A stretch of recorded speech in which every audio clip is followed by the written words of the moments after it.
Good morning, guys, and welcome to the podcast. I've got a fantastic guest for you this morning, Terrence, and he is an entrepreneur and he is founder of advertising agency as well as he's authored several books, and he loves creating what I describe as the process of combining advertising and marketing with creativity. And today I'm really happy to have him on to discuss his work, his company, his business, and to inspire the audience. And well, Thank you.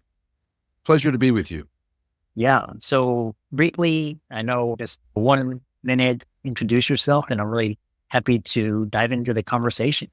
So I started my career in marketing and advertising when I graduated from college, and I scholarshiped into Brigham Young University on an art scholarship, fine art, paintings and such. And as soon as I got there, I recognized with all the other students there, if I was going to live off my artwork, I was going to starve to death. They were so talented. So I moved my career over into communications. And in communications, I ended up graduating with a degree in communications with an emphasis in advertising and marketing. And it was right during the 1980 economy collapse, and there were no jobs to be had. And so I started my own advertising agency with a friend of mine. And now 44 years later, I look at it and I'm really unemployable. But during those years, in about 5 years in, I recognized that direct marketing gave me the most fulfillment, which is I would be able to track how well the ads would run, how much money they would make, and how good they were for my clients. And so I became a direct marketer, and thus the direct mail was my focus for many years. And it is still today. I have, now that I'm at this stage of life, I spend a lot more time as an author, but telling stories, which is what I would do with the advertising and writing. So I've been a writer for 45 years, and focusing it more on fiction because I enjoy the stories. And what really launched me from the marketing was I decided I'd been an employer. I've hired hundreds of people over the years and had great success with really blue chip clients. We've done a lot of work for Disney and for Discover Card and for HBO and for big banks and big insurance companies. So over the years, I've been in the hallowed halls of great big companies, but I've never been a big enough agency to be the agency for the big companies. But they would always come to me for the direct response. It's like, Kent can make something happen. Let's launch this new product with him. And it's been a lot of fun. Over the years, for TCI, for instance, we introduced streaming video. We were the very first marketing company that did streaming video for the nation's biggest cable company. And it was fun how to do that because they had a great big building with 300 VCRs, and the VCRs were physically connected to 300 homes. And then we would market so that people could actually order a movie and somebody would go pull it off the shelf, plug it into the VCR and hit play. And that was the test market for the current streaming services. So we've been in the pioneering of advertising for all these years and having a lot of fun at it. And then I decided with all of that experience, I could write a business book and get rich. Halfway through that book, one of my editors said, you know what, this is really dull. It's true, it's good, it's wise, but it's not very interesting. And so I threw some action into it, gave it some personality. The next run through, they said, you know what, get rid of the business because the story is really fun. And so it became a historical fiction, ended up pretty big. But I thought, no, if that's what I want to do in my second career, I want to be a writer. So the marketing experience, the communication has all led to now I'd like to focus more on writing for the pleasure of reading. So that's the 45 years in a nutshell. A lot of fun along the years, a lot of great clients all over the country, literally over the world. We've had a few international folks. And so it's been a fun, rewarding, and profitable career. Yeah, what an interesting introduction. And so we will get right into it. The first thing is talking about is when you talked about what I think we'll go into the creative and writing projects. And the first thing I want to ask you about is that your advertising arm, the Merrell Remington. And what was interesting is you mentioned the term direct marketing, and you said also via mail. So my first question to you is, for a lot of people, how is direct marketing different from other types of marketing? And just briefly expand upon that, and then talk about this idea, because now we have email, we've got social media, we've got Google, all these. So how has direct marketing changed in the era of the internet, as well as social media marketing and all of that? Oh, excellent. Excellent question. Thank you.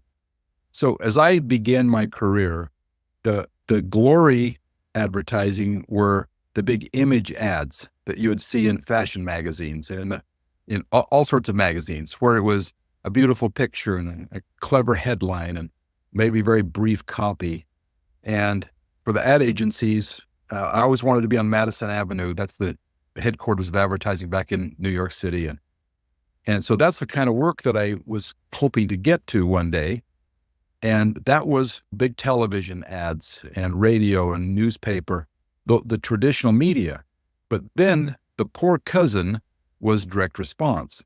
And that's where you would run an ad in Parade magazine. And you get to choose which one of these records that you want to buy, or these knives or products. So the difference was direct marketing was the advertising would solicit a sale by itself. You would send in a reply card, or you would call a toll-free number. You would do one of those kind of responses, and then through UPS or through the mail or somehow you would receive the product. That's direct marketing. Now, direct sales would be like Avon or Tupperware or Fuller Brush, which were those companies that would come door to door, and they would try to sell you the encyclopedias or the knives or the vacuum cleaners or whatever. So that's direct sales. Then direct marketing included anything where you would sell directly to the customer and not through a store. And then there was just the regular advertising that would try to promote a brand, and then you would go to a local retailer and purchase the product. I fell into direct response and direct marketing, direct response. We call that the same thing. When I had a Nucor Steel, which was one of the nation's largest steel manufacturers, and they needed to market one of their steel products, but traditional media, the regular newspaper, it just didn't reach their audience. And I figured that I could go right to the people who would buy that product and advertise to that product. And so we put together a campaign for Nucor Steel, and it was a brand new product they were introducing into the market that already had competitors. And in 6 months, they were the leading manufacturer in the Western United States. So I think I got something here. And then we had another client that we did direct marketing for, where we went right to, it was selling a battery treatment for golf cart batteries that would make them last longer and charge faster. The batteries would. And we went right to certain country clubs, and we got a giant response rate from it, a very successful campaign. And so I was invited at that point to enter the ECHO competition, which is an international competition for direct marketers. And off that campaign, I won the Gold ECHO Award, which was the best business-to-business direct mail campaign in the world that year. Now, remember, I'm just this tiny little guy in Utah, and nobody knows who I am. But now I'm on this international stage with the ad agencies that were back in New York. But I went back to the big conference that they had. It was in Montreal that year. And I opened my eyes. Direct marketing is this huge business. People selling directly to people and companies selling directly to people. And so I went in, I became a direct marketer. Now, fast forward over all these years, how does that differ from today's digital marketing? Advertising dollars have always followed, they follow the eyes and the ears. So whoever has people that are going to listen to, watch, or read what you offer, that's where you're going to get your advertising dollars. So over the years, the challenge has been who's the digital world going to take eyes and ears from? Because that's where the money's going to go. And so radio took a big hit, but it didn't get killed. Newspapers have pretty much been killed. They're very minor. Outdoor billboards and that kind of thing, they're still hanging in there. But you would think that direct mail, because it's expensive, the typical piece that I'll mail today, and the group that I'm working with, I'm serving as a creative director for one of the biggest direct marketing companies that markets for insurance leads. We'll mail 10 to 20 million pieces. So it's volume enough, but the pieces are 50 to 75 cents a piece. Now that's an expensive piece of advertising. So television has taken traditional television took a big hit, but cable television ate into that. But when all is said and done, the digital has grown every year and it's not let up at all, but direct mail and television has hung in there. So direct mail took a hit, but it still works very well. But the digital, the Facebook ads, the other social media ads, the Google digital ads, and email, those are all depending on how you do them, but your message, your creative message, and your targeting is still vital. It's the same principles of you have to get their attention, you have to have a product that they want, you've got to make it credible, you've got to make it desirable, and then you got to call them to action. So I was a pioneer, one of the pioneers in direct marketing, and now everybody's in it. So direct marketing is the broad. So really I have to back up and say, okay, yeah, I'm a direct mail guy, even though we back up our mail in today's world with a lot of Facebook, a lot of digital ads that complement the direct mail. So it's a team effort nowadays. That was a really wonderful segue. And it really, when you were describing it, it reminds me of faster. And basically when Google Ads first came out, it was basically you could bid on these keywords and pay something. It's like 1 cent, 2 cents per keyword. You could be an expert in this keyword niche, and that would drive a lot of inbound leads. And this was more effective and efficient than the standard way of getting leads. So that's what it sounds like. This way of reaching people that are targeted and much more efficient and effective. The next question I have for you is basically, because everything is now targeted with AI, and how are you generating these lists? Like, how do you know which customers to send these items to, and how is AI complementing, or how are you thinking about AI or using AI in direct marketing campaigns? Okay, it's an excellent question. We have now with our various clients, one of those clients is simply targeting their audience based on demographics. This age, this income, they know that the people in the rural areas are better buyers than the urban areas because they can go to in an urban area, you can go to the store. In the rural areas, it's easier to buy, that kind of stuff. That's one of our clients. Another client that we do a lot of work with, we use a process where we're able to go in with our technology and actually identify a potential buyer because of these are the 1,000 buyers that we have. We're able to analyze those buyers and then go back in and say, okay, this is how much they make. This is where they live. This is almost kind of, so that's traditional targeting that we've been able to do. But now we're able to use AI, and it goes out and follows these people and says, okay, this is where they came from. This is their IP address. So we know where they are physically. We have their email address. We have their Facebook account.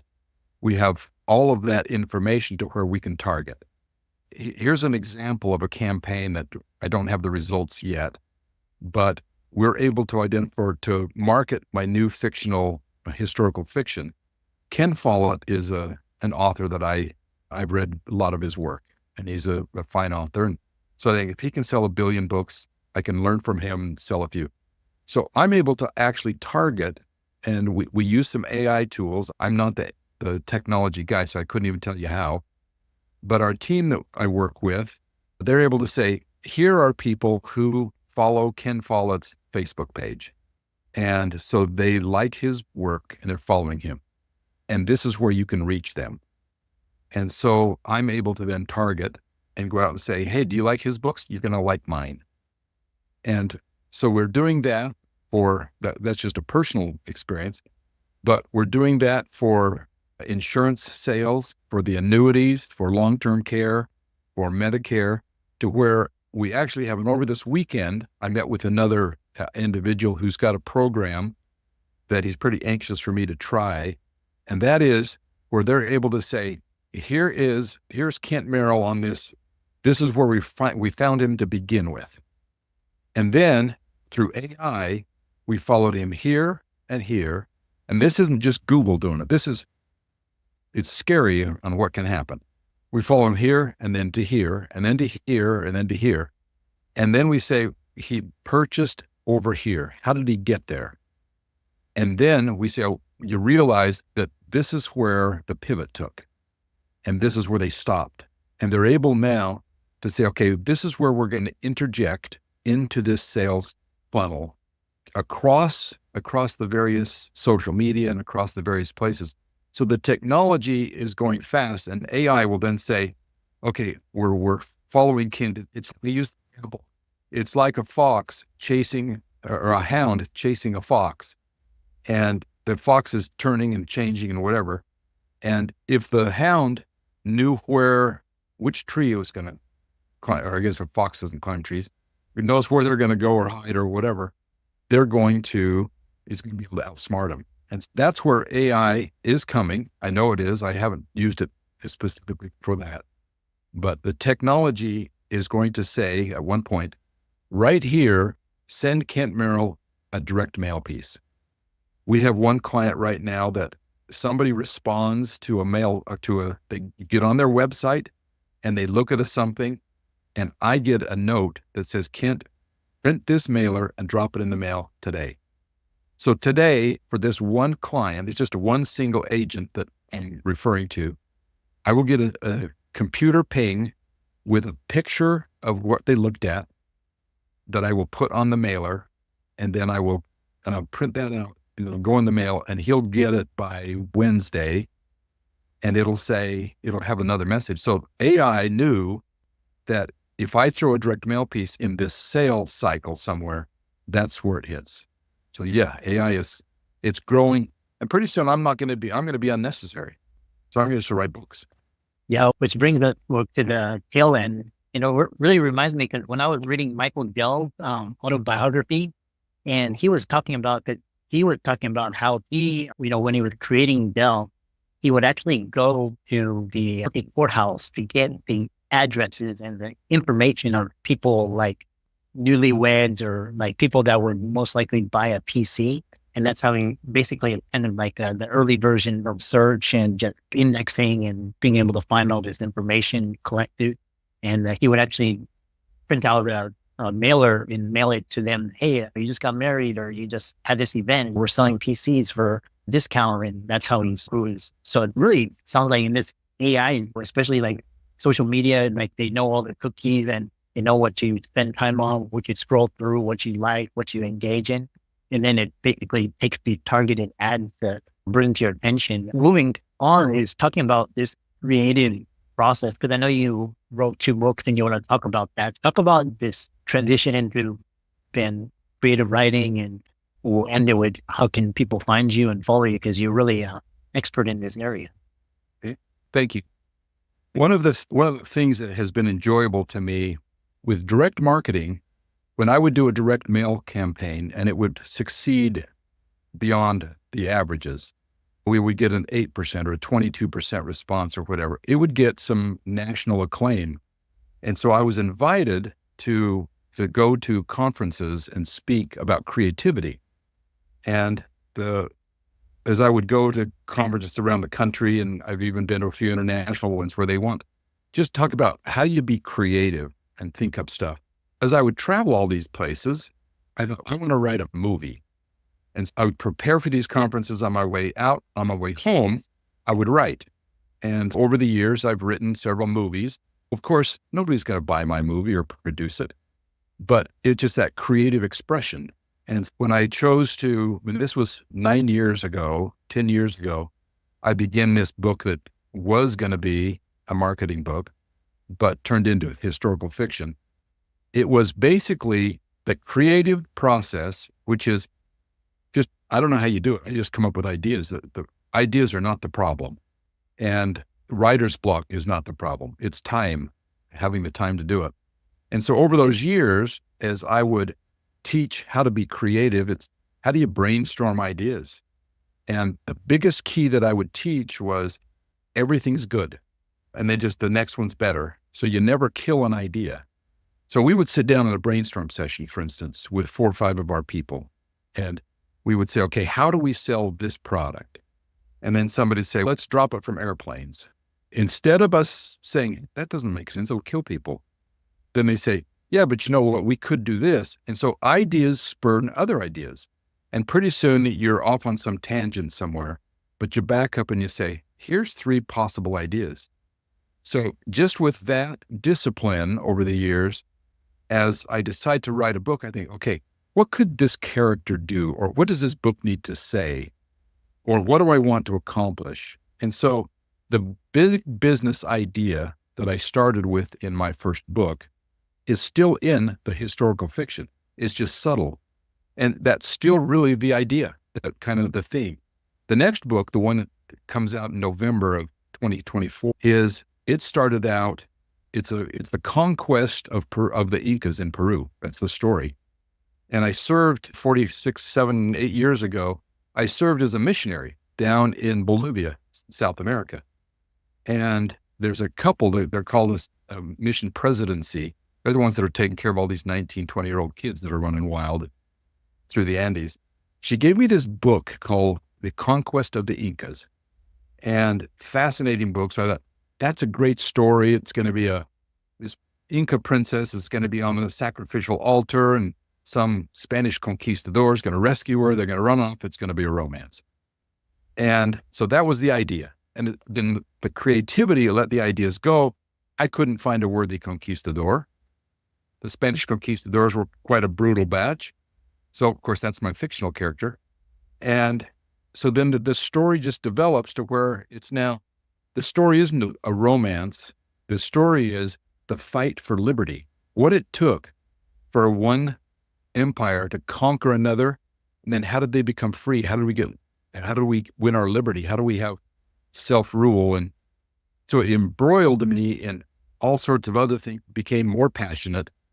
And so the story to develop, it just comes from that creativity. So that's the way the stories evolve.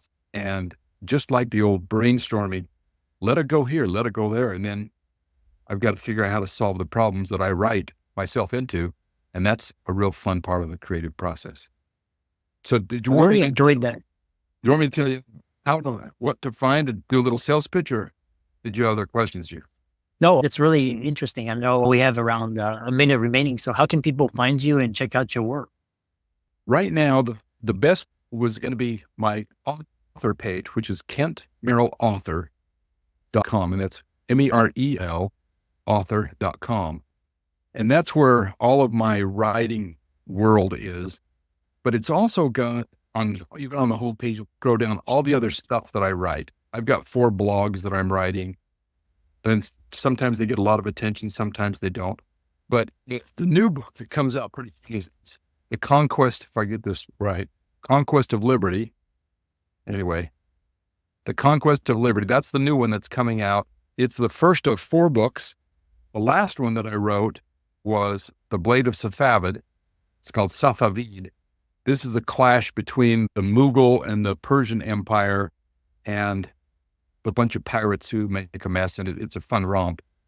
But KentMerrellAuthor.com is where you'll find that and access to the other things, because writers write, and I love to write. I'm writing about the way my wife makes chocolates, hand-dipped chocolates. I write about some of the religious books that I read. I write about just various things that are found in there, enjoyable subjects.